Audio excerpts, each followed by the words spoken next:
Assalomu alaykum aziz yurtdoshlar, kanalimga xush kelibsiz. Bugungi mavzumiz yosh kichkina giran gullariga shakl berish haqida. Erta bahorda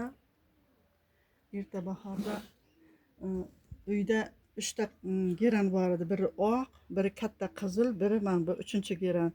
Mana bu giranlarda toyasi mana bunday toza.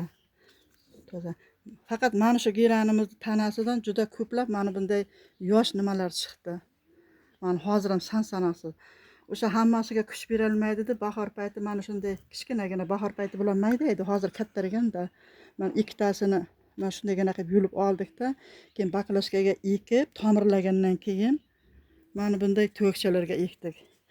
Bular o'sish jarayonida kichkinaligidan shakl beraylik deb mana hozir buni 4 ta bargini ustida mana yerdan chimdilab qo'ydik.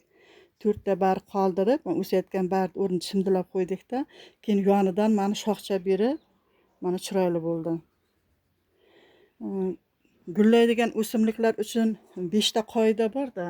5 ta qoidani birinchisi tuvakda kichkina bo'lishi, ikkinchisi yorug' joyda turib unga quyosh nuri tushishi, uchinchi ozuqa, keyin yosh bo'lishi kerak va kesib turish kerak. Kesib turishni o'sha mana giran guli uchun o'sha birinchi yildan boshlash kerak. Mana bunisi ham mana rivojlanish boshlagandan keyin mana 4 ta 5 ta bargi chiqqandan keyin bu yerda chimdib kesib tashladik. Natijada yonidan yana bitta shoxcha berdi. Mana bunday chiroyli g'ujumgina tup bo'ldi. Mana bu ikkalasini bular aniq bilaman. Bu yil bahorda ekilgan. Bularga kattaroq. Bular shu bultur ekilganmi? Buni ham kesdik bahorda, mana yerda chimdib tashladik. Menimcha yana ham pastroqdan mana shundayroq chimdish kerak bo'lgan.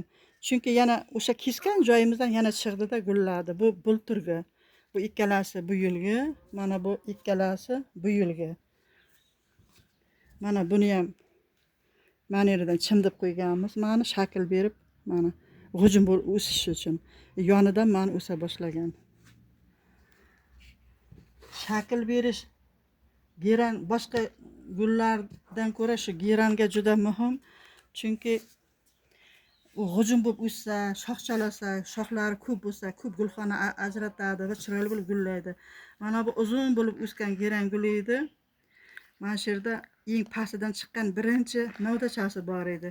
Men shu novdachani keskim kelmadi-da, tepasidan kesdim. Men ko'rib turibsiz, hech narsa chiqmadi. Demak, teparoqdan kessa, bu kesish ta'sir qilmaydi. Men shunday qilib kesganimda, balkim bular ham mana shunday g'ujum gul bo'lishi mumkin edi.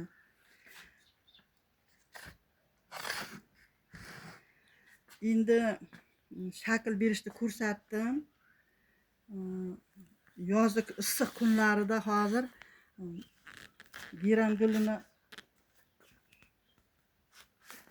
gulini ustiga suv sepib bo'lmaydi. Boshqa gullarga yaxshilab suv sepib salqinlatish mumkin. Giran guliga suv sepib bo'lmagani uchun bu bir lifehack. Mana bunday qilib bu katta gultuvakni tagiga qo'yadigan o'sha suv quyganda tagiga oqadigan suv uchun nimasi. Buni shag'alga to'ldirib, suvga to'ldirib bu giranchalarimizni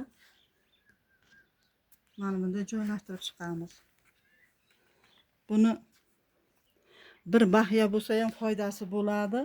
Keyin bular bir-biriga g'ujum bo'lgan payti ham bir-birini issiqdan asraydi, tagidan bergan suv foyda qiladi va natijada yaxshi rivojlanishiga yordam beradi. Shuning bilan qisqacha roligimizni tugatamiz. E'tiboringiz uchun rahmat. Bo'ldi. Men